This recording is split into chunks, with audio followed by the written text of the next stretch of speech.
In today's Number Crunchers, we're going to give you a little math lesson. In the Orange County Sheriff's Department, if you work for 30 years, you can retire pretty young age, 50, and continue to get 90% of your salary. Get this, at least 500 former Orange County employees in several departments are getting six-figure pensions.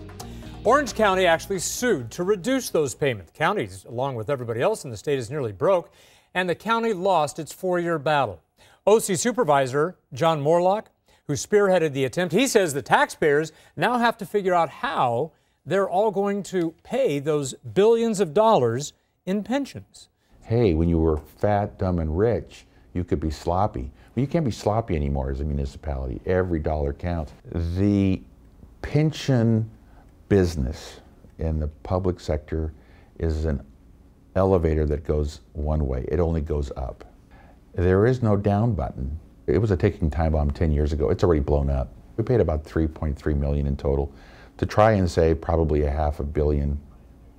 I feel proud that we tried. At least Orange County tried. California played the silly games, and we may be the first failed state in the nation. Could it be that where goes Orange County, the rest of us follow? In response, the Orange County Deputies Sheriff's Association says the courts have ruled, and with this agreement, we consider the matter officially closed, which is pretty much a way of saying they're not going to comment on it. All right, we have our own Studio 11 investigative reporter and producer Heidi Cuda with us. So the big question is, where did this 90% thing start and why? It basically started over a decade ago when policymakers said, hey, we're in great economic times, we'll go ahead and do this. We love our first responders, but they did it for the CHP originally, and then all of a sudden all the unions follow suit. That was back in 99. Yeah, around 99. And then comes 9/11. Yeah, and what happened is, so we were in good economic times then, and everyone's like, okay, we're flush, let's do it. Well, 10 years later, a decade later, things are really dire. What does the, and I know that to all the union members out there, you're going to think that I'm bashing on you, but I mean, come on, guys, 90% at age 50. Right. 90% at age 50 and have a big salary to begin with.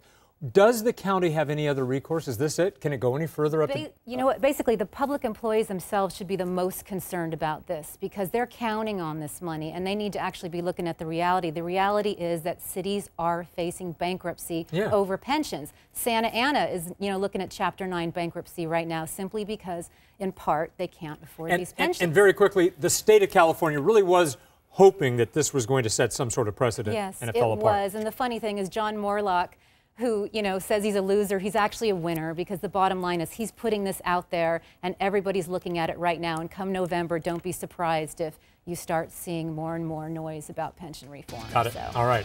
Heidi Cuda, thanks very much. Coming up next, the day in photos. And do we have a couple of tweets over here? Beyonce's on Facebook? Where do you see that? Oh, this is talking. Christy says it's so fake talking about Beyonce. Letty says, I don't see why she would fake it. Gloria says, I don't see why she would fake it either. It could just be her dress. Really? Beyonce? Does she look like the kind of woman who would wear that kind of a dress? I don't know. Thanks, Jeff. You're welcome, Heidi. You are such a joy to work with. Don't say that. Your mic's open.